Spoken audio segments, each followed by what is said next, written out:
উত্তর ২৪ পরগনার দত্তপুকুরের কদম্বগাছির টাকি রোডের ধর্মতলা মোড়, যেখানে প্রতিদিন বহু মানুষের সমাগম। কলকারখানা, দোকানপাট এছাড়াও বাস স্ট্যান্ড, অটো স্ট্যান্ড, টোটো স্ট্যান্ড, ভ্যান স্ট্যান্ড রয়েছে।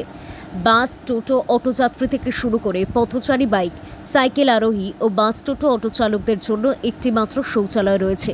এই শৌচালয়টি তৈরি হয়েছিল বেশ কয়েক বছর আগে জেলা পরিষদের উন্নয়ন খাতের টাকা দিয়ে। বিশেষ করে ধর্মতলা মোড়ে ট্রাফিকের দায়িত্ব সামলান ট্রাফিক পুলিশ, সিভিক ভলেন্টিয়ার, এমনকি মহিলা ট্রাফিক পুলিশও এখানে প্রতিদিন কর্মরত থাকেন। প্রতিনিয়ত তারা সমস্যার সম্মুখীন হচ্ছে। শৌচালয় সরকারিভাবে কোনো লোক নিয়োগ না করা হলেও স্থানীয় এক ব্যক্তি কাসেম আলী তিনি দেখভাল করে আসছেন।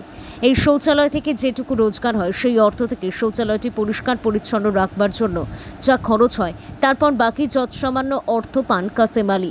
তাতে করে কোনো রকমে চলে তার। কিন্তু বেশ কিছুদিন ধরে জলের কল বিকল হয়ে পড়ায় শৌচালয়ের পরিষেবা দিতে হিমশিম খেতে হচ্ছে তাকে। বাইরে থেকে বোতলে করে জল নিয়ে আসতে হচ্ছে। বোতল ভর্তি জলে শৌচকর্ম মিটলেও পর্যাপ্ত পরিমাণে জল না থাকায় শৌচালয় পরিষ্কার পরিচ্ছন্ন করতে যথেষ্ট বেগ পেতে হচ্ছে তাকে। অস্বাস্থ্যকর পরিবেশে শৌচালয়ের মধ্যে রোগ জীবাণু বাসা বাঁধছে, মশা মাছি দুর্গন্ধ ছড়াচ্ছে। যেভাবে ডেঙ্গু আক্রান্তের সংখ্যা বাড়ছে, নতুন করে করোনাও থাবা বসাতে শুরু করেছে, তাতে করে বেশ আতঙ্কিত এলাকার মানুষ। বিকল জলের কলটি মেরামত করতে বেশ মোটা অঙ্কের টাকা খরচ বলে নিজের সামর্থ্যে না পেরে ওঠায় স্থানীয় কদম্বগাছি পঞ্চায়েত প্রধানকে লিখিতভাবে জানান তিনি। সাধারণ মানুষ যাতে দ্রুত পরিষেবা পেতে পারে সেদিকে লক্ষ্য রেখে পঞ্চায়েত প্রধান মাধুরী মণ্ডলকে লিখিত আবেদন করেন শৌচালয়ের দায়িত্বে থাকা কাসেম আলী। বেশ কয়েকদিন কেটে গেলেও এখনো পর্যন্ত কোনো রকমের কোনো সুরাহা মেলেনি বলে জানান কাসেম আলী। এলাকার মানুষ পরিষেবা পেতে দ্রুত কল মেরামত হোক এই দাবি।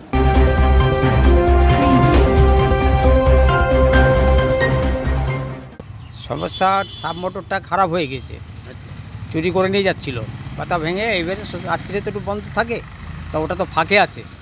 তা ফাঁকে থাকতে আমি এবার সকালে এসে দেখছি আর জল উঠছে না, সুইচ দিচ্ছি জল উঠছে না। তারপরে মোটামুটি দেখি, মোটামুটি বলছে যে খারাপ হয়ে গেছে, মোটর খারাপ হয়ে গেছে। তা আমি সেই রকম মিস্ত্রি ডাকলাম, দুদিন পরে আসলো, এসে দেখলো, বলো সাব মোটর পুড়ে গেছে, কয়েল জড়ে গেছে। তাই এবার তুললাম মোটামুটি তুলতে আর এগুলো করতে প্রায় 2000 টাকা আমার নিজেরই খরচা হয়েছে। খরচা করে দেখলাম সে মোটর কয়েল জ্বলে গেছে। এখন সেই মোটর ছাড়তে গেলে 3500 টাকা লাগবে। তা আমার এখানে তো সেই পয়সা হয় না, 1 টাকা 2 টাকা দিচ্ছে, আমার নিজের মজুরি হয় না, আর পরিষ্কার করতে হয়, তাদের পয়সা দিতে হয়। কি একটা অবস্থায় পড়ে গেছি। তাও আমি কলে থেকে জল, অন্য রাস্তার ওই পারে কলে থেকে জল এনে এখানে আমি মানুষের উপকারের জন্য আমি জল বয়ে একটা খুলে রেখেছি। তো এতে আমি পাচ্ছি না। আপনি কাউকে জানিয়েছেন? হ্যাঁ, এটা পঞ্চায়েতে প্রধানের কাছে লিখিত জমা দিয়েছি। আচ্ছা, তো উনি কিছু এখনও কাজ কিচ্ছুই করছে না। কতদিন মতন এরকম জল অবস্থায় জল নেই? তা আজকে ধরো প্রায় 18-15 দিন। কি নাম আপনার? কাসেম আলী। শৌচালয়ের জলের কল বিকল হয়ে পড়ে রয়েছে, কি বলবেন? এই শৌচালয়টা আমাদের ধর্মতলায় আছে। তা বেশ কিছুদিন যাবৎ জলের জন্য নোংরা হয়ে পড়ে আছে। এই শৌচালয়কে ব্যবহার করে যেমন toto stand, auto stand, traffic police, মহিলা ট্রাফিক পুলিশ আছে, বাস স্ট্যান্ড আছে। কিন্তু এর উপরে এতে মানুষের কোনো চোখ নেই যে এটাকে সারাই করতে হবে। সারার জন্য যে এলাকাকে নোংরা হচ্ছে, আর আমরা সব থেকে আতঙ্কে ভয় পাচ্ছি ডেঙ্গু, ম্যালেরিয়া বা কীভাবে বাড়ছে, আর করোনা, যার কারণে। আর তার থেকে সর্বোপরি হচ্ছে এর উপরে একটা পরিবারের জীবিকা নির্বাহ হয়, যা ইনকাম হয়, সংসার তার চলে। তা মনে হয় আমরা আশা করব যে এই কথা শোনার পর পঞ্চায়েত বলুন, প্রশাসনিক বলুন, যদি অবিলম্বে ছেড়ে দিতে পারে তাহলে আমরা এলাকারবাসীও খুব উপকৃত হব। কি নাম আপনার? মৃত্যুঞ্জয় দাস। শৌচালয় নিয়ে কি সমস্যা?